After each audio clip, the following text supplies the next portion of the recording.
Hey guys, we're back here out of the range, OK Corral, with our friend Adam. Dane's on tour right now, so Dane will just be kind of out of the picture just for a little bit till he gets back. So let's go over a few things. So this video is mostly going to be about a question I get asked a lot is, you know, hey, I just bought a gun, I want to do self-defense, you know, I've just been shooting at the local range, you know, just in our little lane of fire and stuff, but now I have the opportunity to where I can get out, you know, and be in my own bay and stuff like this, where we can do some movement and stuff like that. And a lot of people get overwhelmed and they're like, you know, where do I start? Do I just look up drills online or do whatever? That is a good option, but let me give you, or let me put it this way. I want to give you guys a video on what to work on if you're a person who just bought a gun, maybe you shot it a little bit at your local range, maybe had some instruction, you know, you have the fundamentals down maybe even, you know, and like what can I go to the range in my own bay and what can I work on that's in the context of self-defense, right? Because that's what most civilians are worried about, you know. People aren't going to be going to training classes all the time or have the money to do all that, and they want to make good use out of, let's say, maybe even just 100 rounds. What can I do with 100 rounds to make good use of your range day, just for the civilian self-defense context? So I don't know if I introduced you already, but this is our buddy Adam. I think it did. No. But more importantly, too, this is the one thing you should be training on the most. Yeah. And everyone's all worked up on the cool CQB stuff or the recce stuff or the long range precision stuff, which all that's fun. Like I do it too, obviously, we do it. Yeah. But the one thing you should be training on the most is something that is most likely going to happen to you today. Yeah. Is a self-defense. Shooting, essentially. Hopefully you never have to shoot, but any self-defense situation where you're just out in public, that's what you should be training for the most, because that's the one thing that's most likely going to happen to you on your day-to-day, and that's something you should be training on the most. 100%. Yeah. Especially with this goal, like I mentioned earlier, 100 rounds, right? Say if, like, I was trying to keep the person in mind who is the person who maybe only shoots once a year, twice a year, but they have the opportunity to go to a nice shooting range where they can do this kind of stuff, right? So let's make the most out of it. So, you know, someone who isn't going, like Adam said, you know, maybe there's some of us who we're training junkies, you know, right? So we go to all these different classes, work on all these different skills, and we love it, right? But for the average person who's gonna come out here and shoot 100, maybe 300 rounds at most a year, you know, we're gonna work on some of those things and some drills that we like to work on, concealed carry focus. So let's get started. All right, let's do it. All right, guys, so we're gonna start with our first drill. I like to do is kind of a warm up just to get out, get a little fresh. So our first kind of theme of this whole thing, right, is we're gonna work on, I wanna focus on the mechanics and working through everything in terms of like the draw from concealment, right? Obviously, we want to focus on taking quick shots with acceptable accuracy, and acceptable accuracy in my mind, right, is try to keep A-zone hits, right? And in training, it's okay to go outside of those A-zone hits, right? Because we're training, as long as you know how to diagnose yourself and make sure, okay, now I got to bring those in. Okay, we can push ourselves, get it spread out a little bit past the A-zone, but we want to, at the end of the day, we want to be able to see what our capability is to have fast splits, but also keeping center mass hits. And we're at like 4 yards right now, and you could do 7, 6, 5 yards, right? It's not too big of a deal. At least stay more than 3 yards away for right now, okay? But we're just going to focus on getting A-zone hits as fast as possible with the draw. We're just going to work our draw, and we'll do 2 shots. Some people will do a draw and first shot, which is fine, especially if you're still working on finding your dot. That's totally fine. You could do a draw to first shot. Now I'm already kind of worked up with my consistent draw to where I can find the dot pretty fast. So, and I can bring it right up to my eye line. So I'm just gonna work on bringing it up and taking 2 shots. So I'm knowing that I'm keeping a good grip, right? The only problem with the 1 shot is that when I come up, I could take 1 shot really fast and be like, oh, that was cool. But if I didn't have a proper grip off the draw, that shows my draw is inconsistent. That's why I like to do 2 shots. So that way I could diagnose myself if my spread is like here, right on those 2 shots, you know, that tells me, or if my dot is going completely all over the place, dropping down, whatever I'm doing, you know, my grip is inconsistent. So that's why I like to do 2 shots, okay? So we're gonna start here. We're gonna work through these drills. Right now, we're just going to do draw 2 shots from concealment.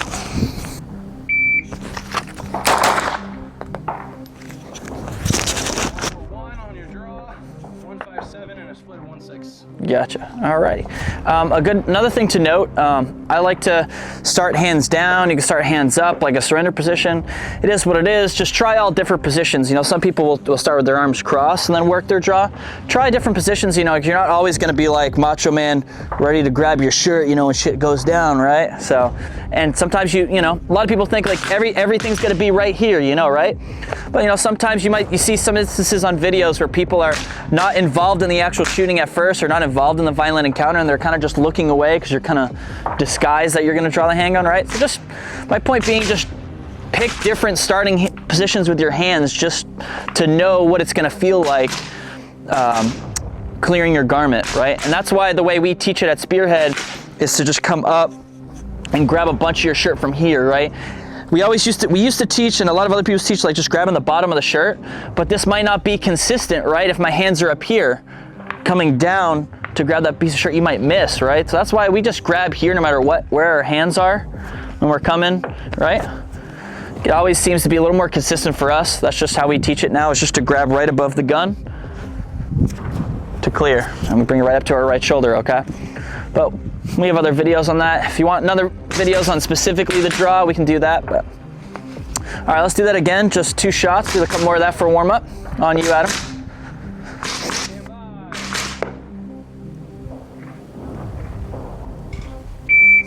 Oh.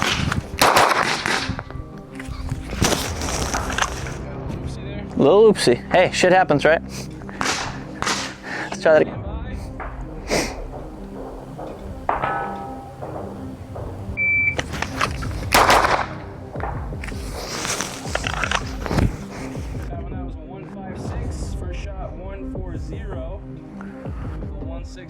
Cool, sweet. Splits are very consistent. Sweet. That's what I like, you know, those 1-5 splits, 1-4 splits, those are where I try to like to be even when I'm cold, right? Maybe when we warm up a little bit, I can get it a little faster, but you know, the goal is stay in the A zone. The first run I did, I think I had 1 in the C, but I think that was just actually a crappy grip. That wasn't my splits. Huh?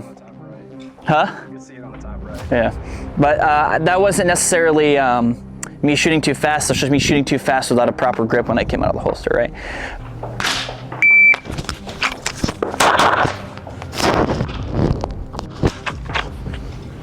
That's why I need a better holster.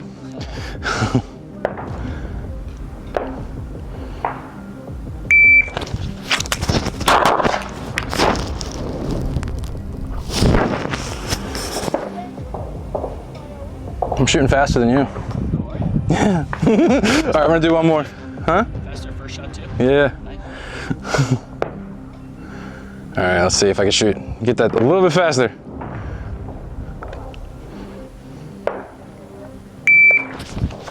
That was slower. Guys, one important thing that we want to cover too is these guys. These are shot timers, and these are pretty good for trying to gather data and analyze how good or bad you're shooting. So one thing you probably saw in the B-roll of my clip shooting was I definitely had a bad draw on that last run, and that draw was a 2.12 second draw, which was not good compared to my first one, nor was it any good to Tyler. So I know that's something that I have to work on. So this gives you a lot of data to analyze to know what it is you have to work on.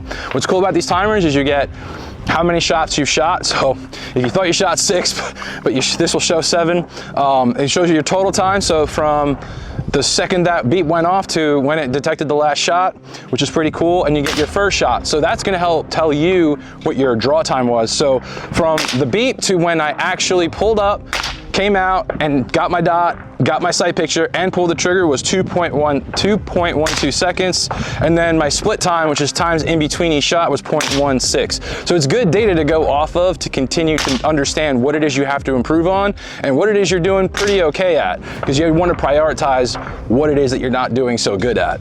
So pack timers, they make a bunch of different shot timers. This is the one we use here, is the pack timer. This is like kind of like the OG shot timer, and it's pretty good. It's pretty loud. Anyone pretty much in the 75-yard bay is going to be able to hear this guy, which is pretty awesome. Can't go wrong with the OG pack timer. So get a timer to help analyze yourself and collect data on how good or bad you're doing.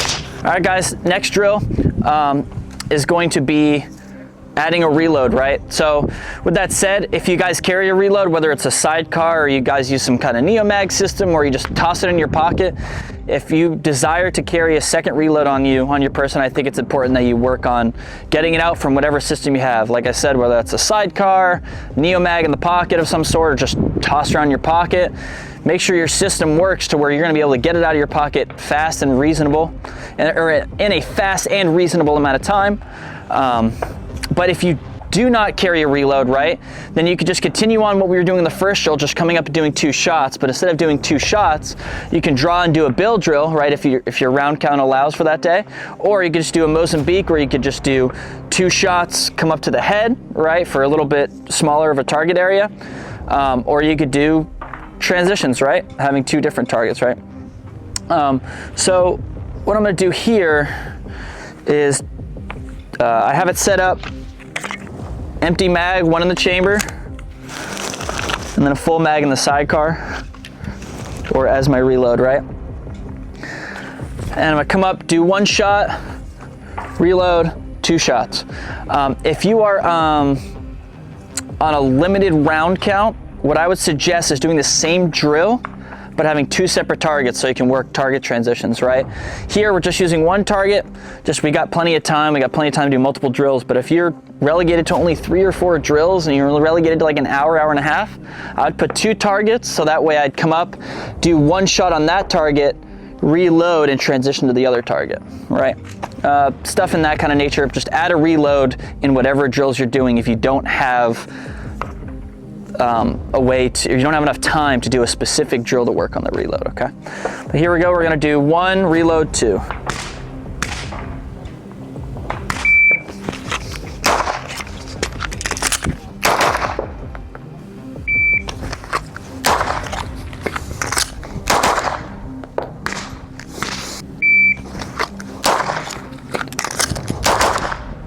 That was pretty money. All right, guys, so this third drill, we'll put together some techniques involving target transitions. In terms of the technique and how we go about training our eyes and pushing our vision to do this correctly, I won't go into that too much right now. I'm just trying to show you guys, you know, what to work on. Biggest thing I could say though is try to make your eyes lead first, right? Your eye needs to get to the target first so you can bring the sights to your eyes, and not, biggest thing you don't want to do is try to just follow your sights to the other target, right? That's gonna be terrible. It's the worst thing you definitely do not want to do. But biggest takeaway from this is try to make sure my eyes are getting to the target first, and then the sights coming right up into your eye line. Now we're gonna still do a draw, right? That's why we're still concealed carry focused, right?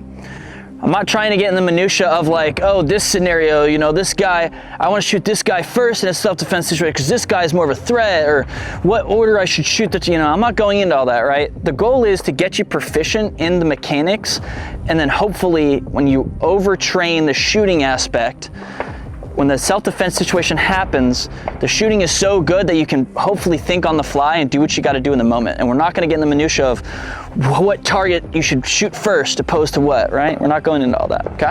So, all right, so let's give it a try. We're going to draw, take 2 shots here, 2 shots over. These are,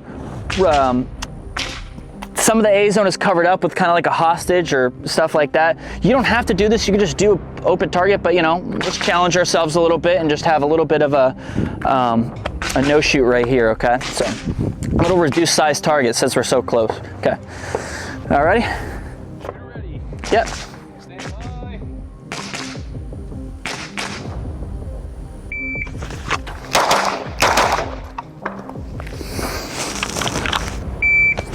Oh.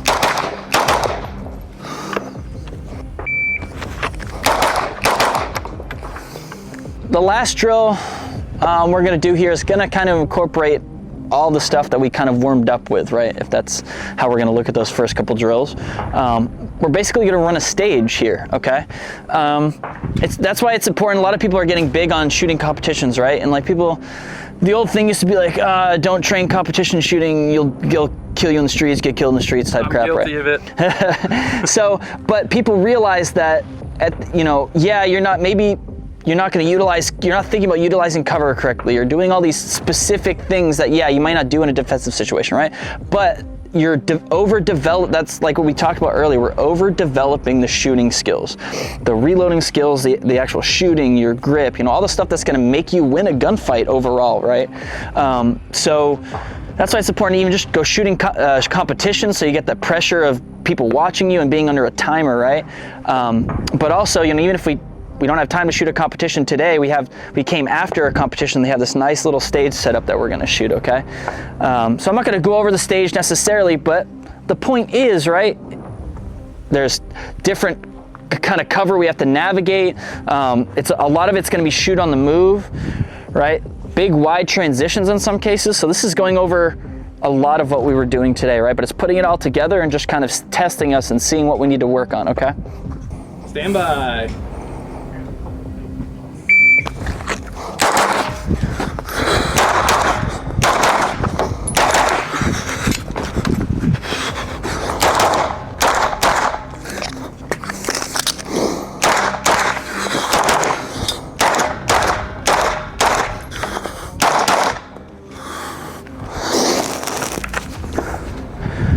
Ready? Shooter's ready. Stand by.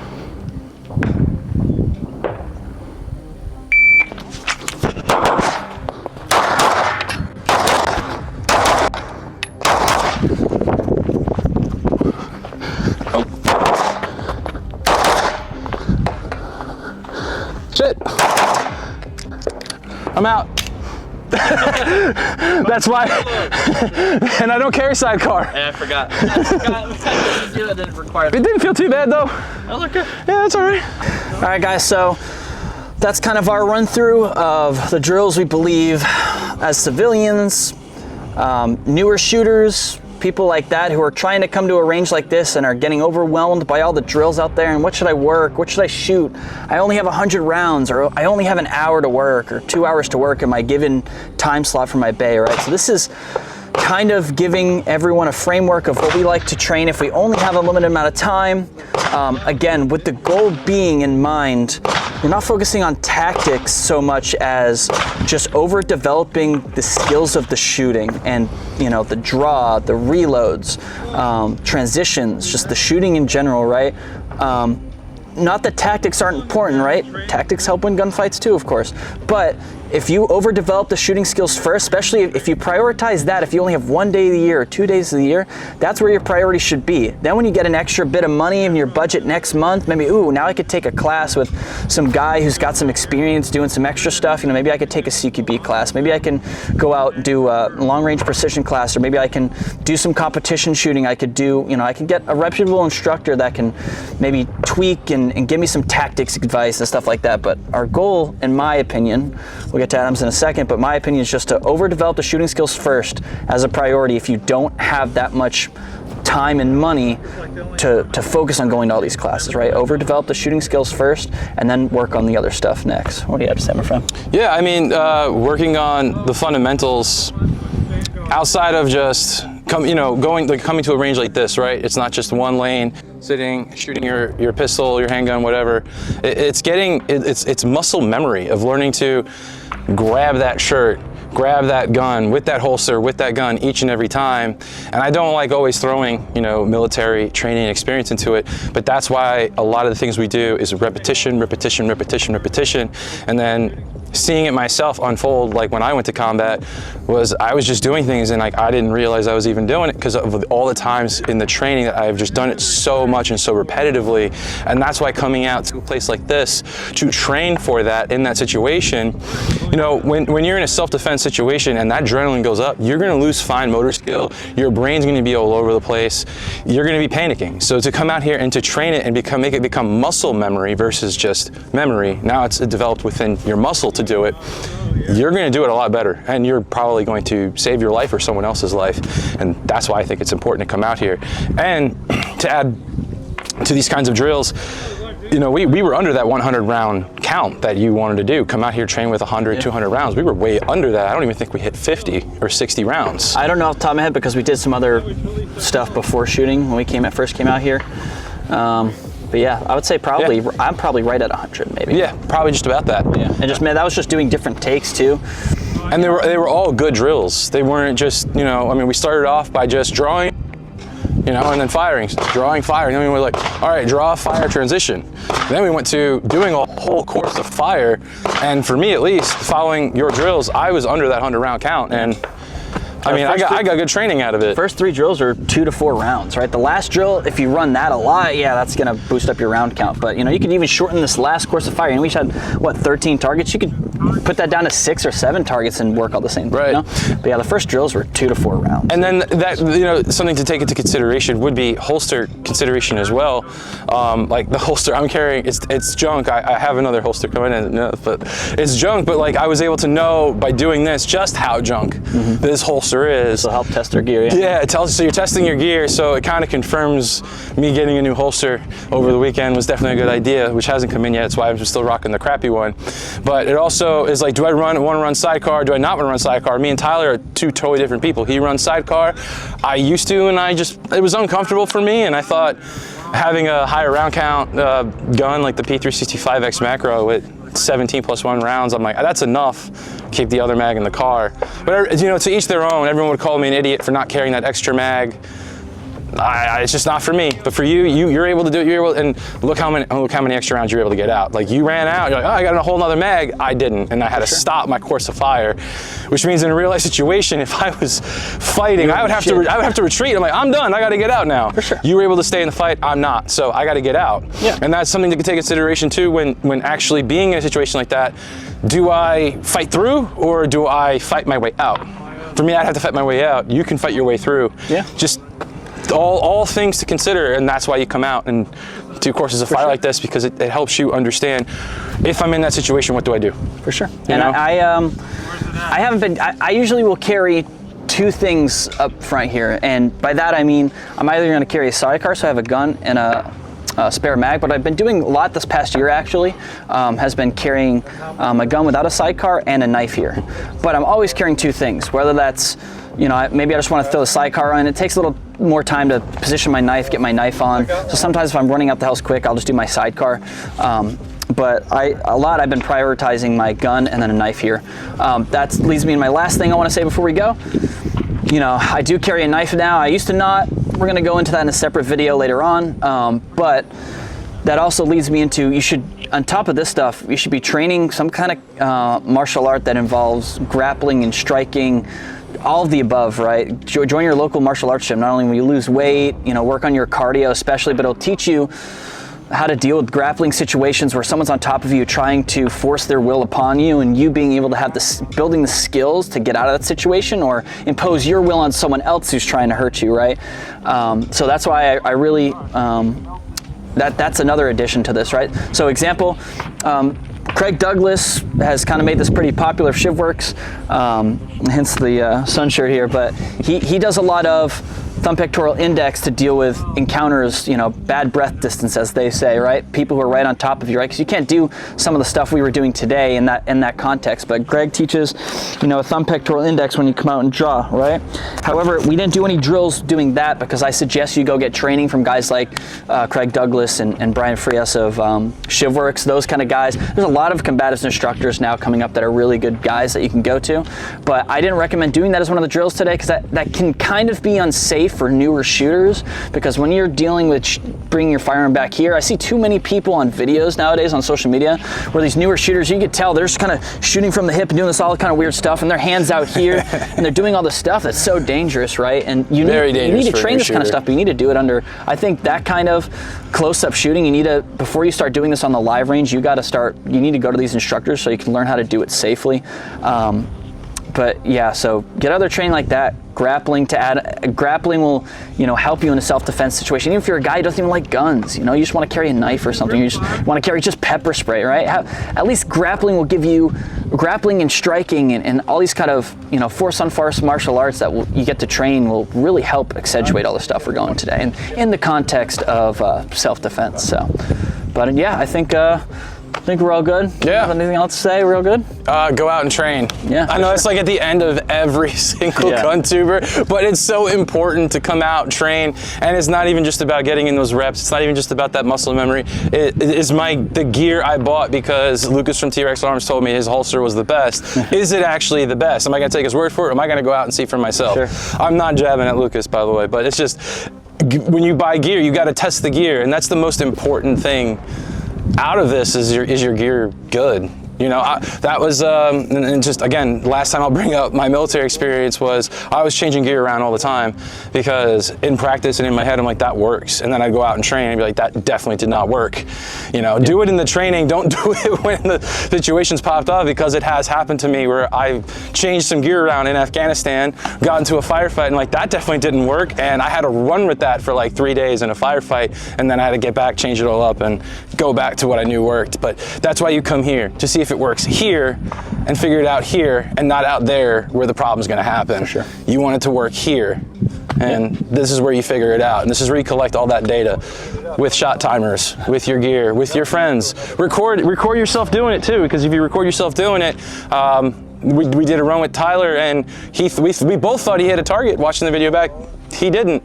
We were able to analyze certain things watching video. So, you know, as much as people want to make fun of guys bringing out cameras to the range, it helps collect that. Yeah, you always see your mistakes and your fumbles a little bit better in hindsight, you know. Always. So, yeah, we're gonna have a lot more videos coming out where we do combatives focused stuff with some grappling, some jiu-jitsu, some with knives, some defensive stuff like that, some really close-up stuff that we're gonna be putting out in the next couple months here. So stay tuned for that. Baby steps. Baby steps.